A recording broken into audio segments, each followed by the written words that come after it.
Tonight, we're going to be looking at how Indian companies are using technology to reach new consumers by Vijay Mahajan, which was published in the Harvard Business Review recently.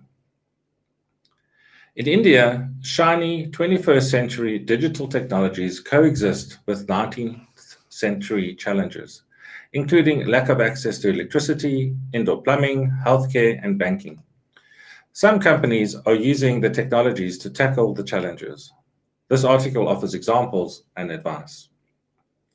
A couple of years ago, I was standing on a platform in New Delhi in the train station and noticed several men watching a big Mumbai-Delhi cricket match on a crystal clear video screen streaming from their smartphones. The service worked as well as any live stream I could put up in my home in Austin, Texas.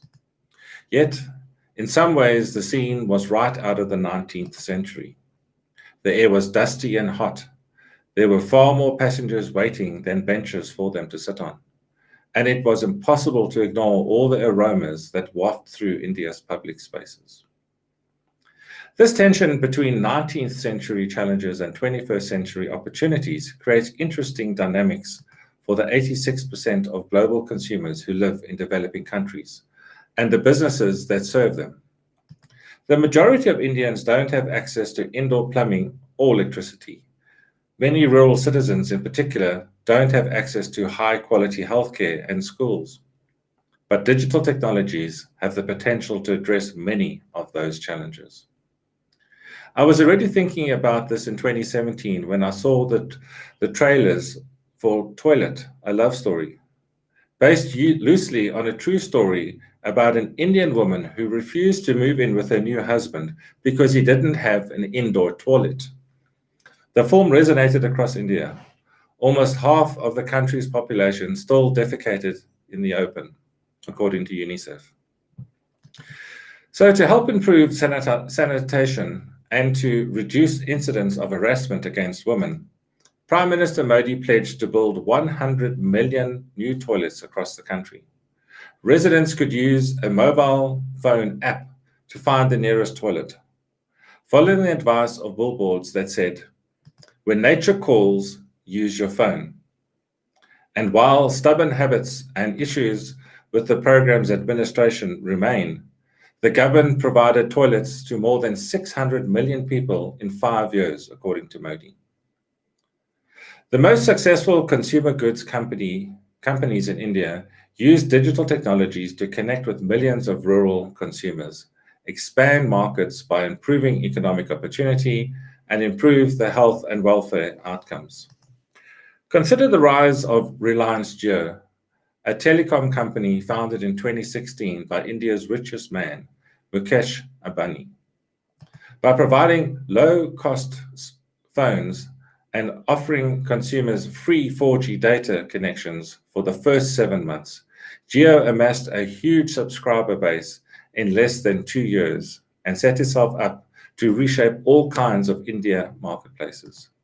So much so that Jio has been valued at $65 billion and multiple companies, including Facebook, have acquired a stake in it. Consumer goods companies need to understand the opportunities and challenges this juxtaposition pose. SMEs and entrepreneurs can reach new customers and markets. The success of IndiaMart, an e-commerce platform, illustrates how companies can expand their own market opportunities by connecting local businesses and consumers to the outside world. Digital technologies facilitate these interactions at the macro and micro levels, providing an opportunity to tap both large groups and niche audiences. In some cases, they cater for urban, educated consumers. Prime Minister Modi loves the Gucci mushrooms that IndiaMart carries. But the site also helps rural consumers. During a visit to a company headquarters, I observed dozens of people selling cow dung and urine for use in organic farming. Facilitating new connections between sellers and buyers can foster prosperity and spending power for SMEs. But it's good for IndiaMart too, which has enjoyed exponential growth and recently launched an initial public offering. Markets can be modernized. Digital technologies have allowed innovative companies to blend online and offline interactions in ways that allow them to reach consumers who are less affluent or live outside urban markets. To a great extent, Indian retail will skip the large shopping mall and big box phase, leapfrogging instead to digital sales through bricks and mortar, though bricks and mortar and similar in-person interactions will persist. Thanks to the rapid emergence of digital wallets and payment platforms, online marketplaces such as Flipkart, Grofers, and now Geomart have flourished with plenty of room to grow. According to the Wall Street Journal report, Forrester's Research Inc. expects India e-commerce sales will more than double to 68.4 billion by 2022, from 26.9 billion in 2018. That's not just an affluent urban phenomenon. Digital technologies are enhancing the welfare of rural and less affluent consumers. As I observed in 2018, I went from a conversation with Uber, where managers explained how rural workers were streaming into urban centers to make money as drivers, to an in-depth discussion with the co-founder of Eco Financial, who talked about their own platform allowing for a frictionless service, nearly real-time option for those same drivers to transfer money back home to family.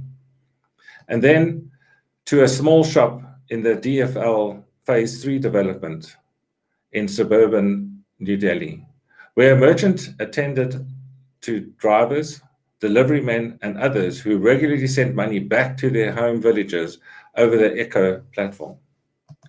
Launched in 2007, Echo caters to urban migrants employed informally. As customers become more familiar with digital payments, they've also used Echo to make utility payments or to top off mobile phone credits. Prior to the pandemic, Echo alone was processing domestic remittances worth roughly 330 million per month, million US dollars. So how do you mold your technology to the market? Certainly that would be the right way to do it, and not the market to your technology. The key to success in this context is to customize the technology to the local market, rather than waiting for the market to adapt to the technology. Maintaining an efficient supply chain can be especially difficult in developing countries. Companies need to modernize logistics, but in a way that adapts to on-the-ground realities. Consider, for example, the case of Revigo, a trucking company.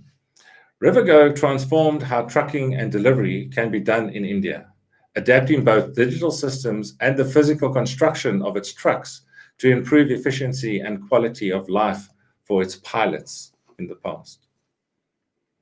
India's disorganized market and challenging infrastructure meant that truck drivers had to leave home for long periods of time because the cabs and trailers of most trucks in the country were inseparable. Drivers couldn't leave a trailer behind at a warehouse and hitch up a full load, nor could they drop a trailer for another driver to take across the next leg of the trip. Revigo changed that, creating what it calls relay as a service trucking that allows drivers to relay trailers from hub to hub, allowing them to stay closer to home and spend more time with their families, and allowing the company to keep its thousands of trucks on the move. Already a hit with drivers, Revigo became a hit with customers by heightening efficiency and slashing turnaround times. It did this by making each truck into a driving Internet of Things. The company covers trucks and trailers with an array of intelligent sensors that constantly interacts with a real-time responsive logistics network. For example, smart tires alert drivers to problems with tire pressure, vertical load, and temperature. Trucking and fleet companies can use the data to measure when repairs might be needed, retain their production and delivery records, and lower the amount of downtime for drivers. The drivers, meanwhile, have an app they can use to track trips, stay in touch with the managers, and stay on schedule. All told, the company tracks almost 200 data points, all of which serve as performance measures for drivers. Rivergo slashed 50 to 70% off turnaround times and significantly cut costs for clients in the e-commerce, pharmaceutical, automotive, cold chain, and fast-moving goods sectors. Empowering your consumers. Imperfect infrastructure, as well as limited digital access and skills, have left emerging markets with shallow data pools than those in developed markets. Language and literacy can also be major obstacles on digital platforms, especially in India, where residents speak 22 scheduled languages, 99 other languages, and thousands of different dialects and pidgins. Companies need to adapt to those realities, and the ones that do so can find ways to empower their customers. When it launched in 2012, Social Corps wanted to bring the big data revolution to challenges that affect the well-being of billions of people who don't have robust digital footprints. One of Social Corp's most remarkable programs, an initiative started in May 2016 to replace the cholhouse, the traditional clay stoves that burn wood, coal, dung, and other dirty fuels. The World Health Organization estimates that unclean cooking fuels lead to 500,000 deaths per year, mostly women who inhale the equivalent of 400 cigarettes an hour when cooking at home. Nearly half of Indian households don't have access to clean fuel. So the problem? A partnership between Social Corps and the Ministry of Petroleum and Natural Gas and the country's 3 oil marketing companies set out to provide free liquid petroleum gas, LPG, connections to households below the poverty line. To make the program work, officials first needed to make sure more people could access an LPG distribution center. Social Corps analyzed more than 6 million data points to identify the best sites for 10,000 new centers. They analyzed clusters of villages to find the best locations and then provided a visualization platform that allowed officials to make effective decisions. Next, they set out to understand customer applications processes. More than 100 million applications generated a deep enough data pool to allow officials to track what worked and what didn't. At one point, for example, the ministry noticed that women were disproportionately rejected by distributors because they didn't have bank accounts. So they coordinated with another government initiative to expand access to financial services, virtually eliminating rejections based on lack of bank accounts, a step that in itself has empowered tens of thousands of Indian women over the past decade. For government and company administrators, the Social Corps dashboard ensured greater transparency across 6 levels of hierarchy, from government officers in Delhi down to the citizens in small villages. Top government ministers could look at the village level and see where the program is available and how well it's running and how to improve it. That unparalleled transparency and insight helped link the program to more than 22 million women in the first year. In the second year, it reached 40 million women, so they upped their goal from 50 million to 80 million women.